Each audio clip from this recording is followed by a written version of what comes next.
सरकारଙ୍କର ଚାଷୀ ମାରଣ ନୀତିକୁ ଆମେ ତୀବ୍ର ନିନ୍ଦା କରୁଛୁ। ଏଭଳି ଅଭାବନୀୟ ଘଟଣା କେବେ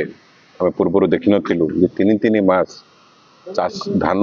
ଦେଲା ପରେ ଟଙ୍କା ପାଇବାକୁ ଚାଷୀ ଅପେକ୍ଷା କରୁଛନ୍ତି ଏବଂ ସିଏସ୍ ଅଫିସ୍ କାର୍ଯ୍ୟାଳୟ ସାମ୍ନାରେ ବସିବାକୁ ବାଧ୍ୟ ହେଉଛୁ। ଏହାକୁ ଆମେ ବିଜୁ ଜନତା ଦଳକୁ ତୀବ୍ର ନିନ୍ଦା କରୁଛୁ ଏବଂ ଏଥିରେ ସରକାରଙ୍କର ଅପାରଗତା ପରିଲକ୍ଷିତ ହେଉଛି। मुख्यमंत्री एवं माननीय मंत्री माने प्रतिश्रुति देते 48 घंटा भितर टंका देव बोली तार ये हूँ ज्वलंत उदाहरण। सरकार को चेतावनी दूसरी खूब शीघ्र जिते जल्दी हम यदि से टंका आमको न दिखते आम चाषी भाई मैंने ताले आंदोलन को आम आगे जारी रखें। आमर नवरंगपुर जिला रायगढ़ ब्लॉक 344 जन चाषी प्राय दीर्घ 3 मास धरिक धान देला टोकेन मध्यम आइस्कान है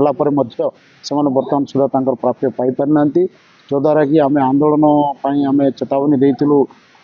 जिला प्रशासन को एवं राज्य सरकार को देलु से लिखित भाव में 7 दिन देवाई से किंतु वर्तमान सुधा से दे पारि ना जद्वारा कि चाषी भाई मैंने बहुत हतोत्साह होती से बाहागर से पिला पाठपढ़ा सब बंद हो गला से धान देकर प्राप्य पाई पारे। ये सरकार जो नूतन सरकार जो आसला कहला 48 घंटा मध्य से प्राप्त दिज्व आज 3 मास धरिकी बर्तमान सुधा पाइले ना तेणु आज सीएस ऑफिस आसिक गणधारणा देचु एटार वैश्विक धारणा जेपर्यंत आमको लिखित प्रतिश्रुति मिलना केवे सुधा आम प्राप्य पाइबे चाषी भाई मैंने तेणु से पर्यंत आम ये बसी रहू जो 344 जन चाषी रायगढ़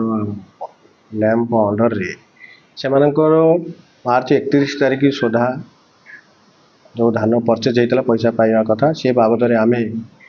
लिखित प्रतिश्रुति पाइला तदंत करूँ तदंत कर यार एक रिपोर्ट आम गवर्नमेंट को दे देचु गवर्नमेंट लेवल या बर्तमान विचाराधीन अच्छी खूब शीघ्र चाषी मैंने पैसा पाई बोली आम आशा कर।